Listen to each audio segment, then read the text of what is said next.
Friends, అందరూ బాగున్నారండి. మనము ఉల్లగడ్డ బజ్జీ ఎలా చేసుకోవాలో ఒకసారి చూద్దామండి. తయారు చేసే విధానము.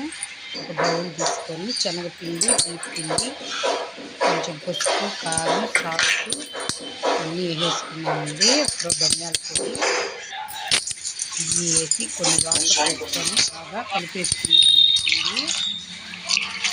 5 నిమిషాల పాటు కలిపి పక్కన పెట్టేసుకున్నామండి.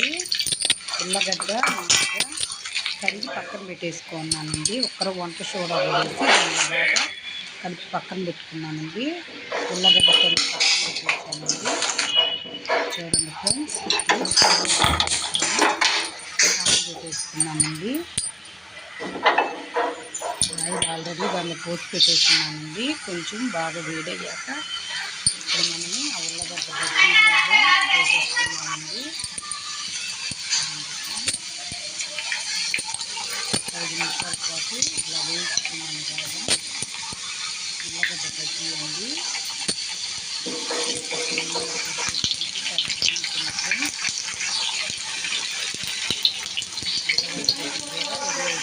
ఫ్రెండ్స్, కాలిపోయింది, తీసేసుకున్నామండి. చూడండి ఫ్రెండ్స్, ఉల్లగడ్డ బజ్జీ చాలా బాగుంటుందండి. మీకు నచ్చితే ఒకసారి ట్రై చేసి చూడండి ఫ్రెండ్స్, చాలా బాగుంటుంది. Okay friends, bye.